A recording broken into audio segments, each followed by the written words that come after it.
Yang disuap di penjara nggak keluar-keluar, yang nyuap healing, jualan, semangat hidupnya, menyala Indonesiaku. Jalan-jalan ke Matraman, pulangnya lewat kebun sawit. Kalau kita mau hidup aman, jangan pernah macem-macem sama orang berduit. Apa? Ada yang ikut menyimak nggak kalau pasal yang dikenakan kepada dua sahabat ini berubah loh. Awalnya kita sama-sama tahu pasalnya apa dan berapa. Sekarang setelah diserahkan kepada Kejati Jaksel, pasalnya berubah. Banyak komentar dipaksakan banget, ya tah.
Kembali lagi di IO Channel.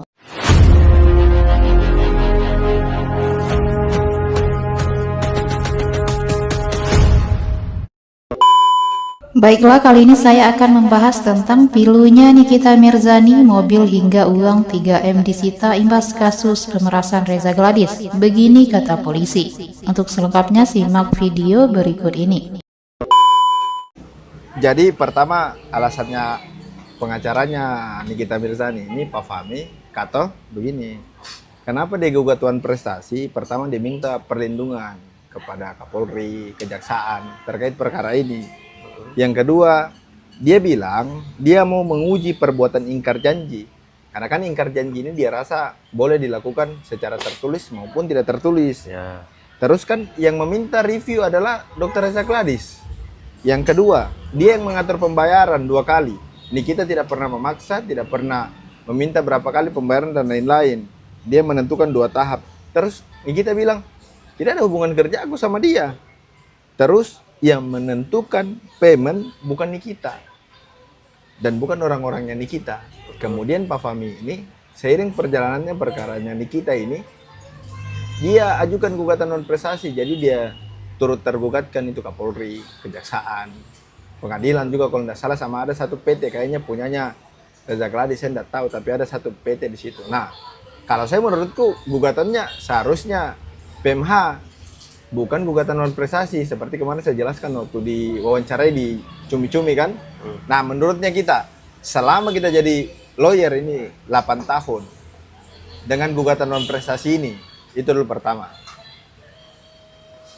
Terus itu saja. Menurutnya Bapak bagaimana? Tidak bisa. Tidak bisa. Iya. Kalau non prestasi Tidak tepat, bukan tidak bisa ya. Tidak di mana tepat. tidak tepatnya?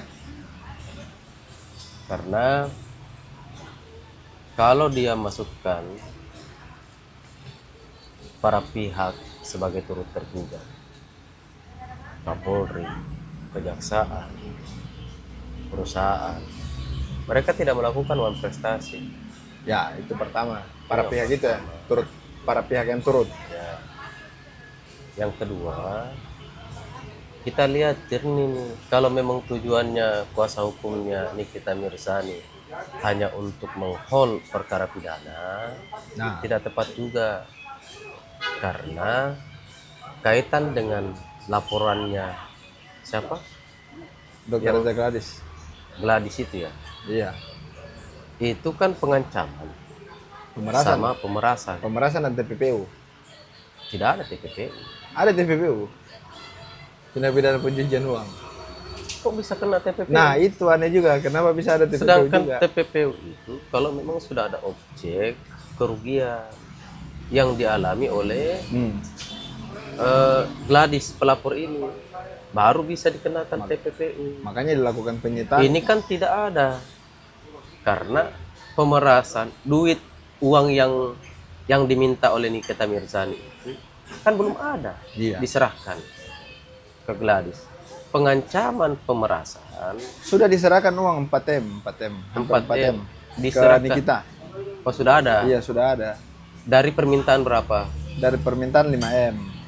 Oke, terus Nah, itulah yang dikatakan pemerasan, salah satunya. Kemudian dikatakan ada TPPU-nya, bahwasanya dari hasil ilegal dan lain-lain, sesuai dengan pasal TPPU. Kemudian pertanyaanku di sini, kan memang di pasal 81 KUHP, kurang lebih begitu, 81 kayaknya. Memang kan perkara pidana apabila beringan sama perkara perdata, itu diutamakan pidana. Tapi kalau misalnya dibutuhkan untuk nanti putusan di pidana, hakim pidana boleh menunggu kan putusan perdatanya. Dan di sini lawyernya dia minta memang untuk direview, dilihat perbuatannya ini, menguji apakah memang ada ingkar janji dan kesepakatan ini. sehingga uang yang 4 miliar itu Dikembalikan. bukan sebagai Bukan sebagai bentuk pemerasan. mungkin seperti itu. Dia katakan masuk ranah pidana, bisa jadi begitu. Tidak bisa juga, karena salah sasaran kegugatannya. Nah, makanya saya bilang lebih tepat PMH. Kenapa kita bilang salah sasaran? Apa perbuatan wan prestasi apa yang dilakukan Nah, oleh itu. Kan ada Oleh Kapolri. kesepakatan, dia bilang. Kesepakatan sehingga pemberian uang itu. Makanya dia bilang begitu. Terus dia masukkan turut Kapolri, Kejaksaan. turut serta itu, turut tergugat dalam hukum acara perdata itu, memang dia tidak terlibat langsung dalam material perkara. Itu namanya turut tergugat atau turut serta dalam dalam pihak dalam perkara perdata. Dia tidak masuk dalam material gugatan, tetapi dia wajib tunduk dan patuh terhadap putusan yang ada. Oke, kita simpulkan. Berarti kalau menurut tak kurang tepatnya karena seharusnya tidak masuk wan prestasi. Kalau dia gugat perdata kita setuju, berarti saya bilang seharusnya PMH. Bisa, kalau gugatan itu kan hak orang. Iya, tapi kan kalau kita bicara ranahnya, posisi kasusnya Kak, kurang tepat kan? Menghold perkara pun saya rasa korelasi antara perdata sama pidananya kan kurang. Nah, pertanyaannya begini. Kalau kita berbicara tentang dia gugat terkait dengan kerugian apa? Immaterial. Ada immaterial, ada material. Kerugian materialnya apa? Itu uang 4M itu. Kerugian materialnya, pertanyaannya uang itu sumbernya dari mana? Dari Dr. Reza Gladys, itu dia. Kalau kerugian material itu adalah seseorang yang telah mengeluarkan uang misalnya, lalu kemudian uang itu tidak kembali Nah, itu. berdasarkan perjanjian yang ada.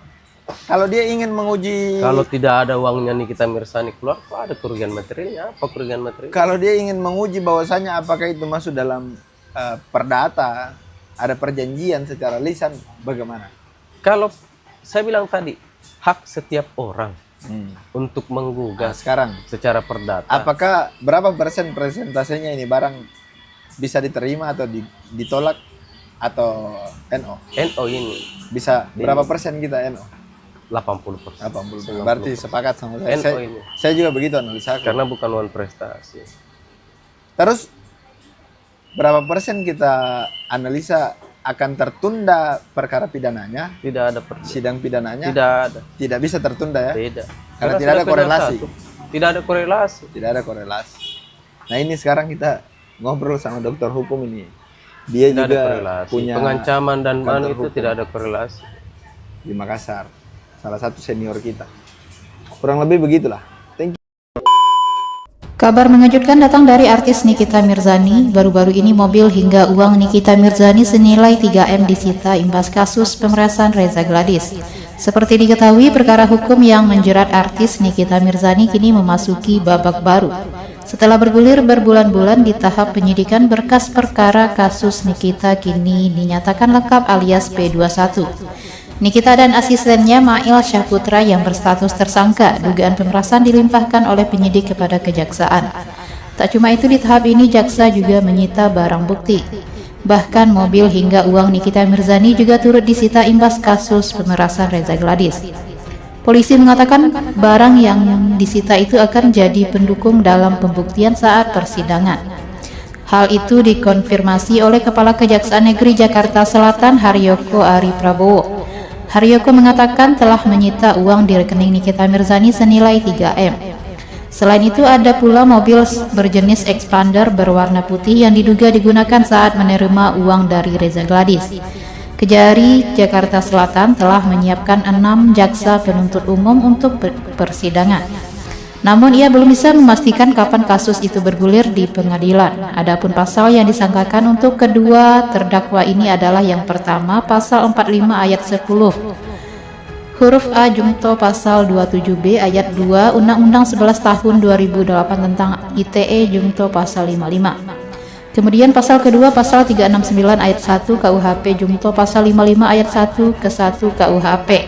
Selain itu, keduanya juga dijerat pasal 3 Undang-Undang Nomor 8 Tahun 2010 tentang pencegahan dan pemberantasan tindak pidana pencucian. Diberitakan sebelumnya, Nikita dan Mail resmi ditetapkan sebagai tersangka atas dugaan pemerasan dan pencucian uang setelah dilaporkan oleh Reza Gladys. Pada laporan yang dibuat pada 3 Desember 2024, Nikita diduga menjelek-jelekan nama baik serta produk milik Reza saat siaran langsung di TikTok. Setelah itu, Reza menghubungi Nikita untuk bersilaturahmi, namun ia justru menerima respon berupa ancaman dari Nikita melalui asistennya. Merasa diancam, Reza mentransfer uang senilai 2M ke sebuah rekening pada 14 November 2024. Tak selesai sampai di situ, pada 15 November atas arahan terlapor, Reza memberikan uang tunai sebesar 2M. Merasa diperas hingga rugi 4M, Reza Gladys lantas melaporkan Nikita dan asistennya.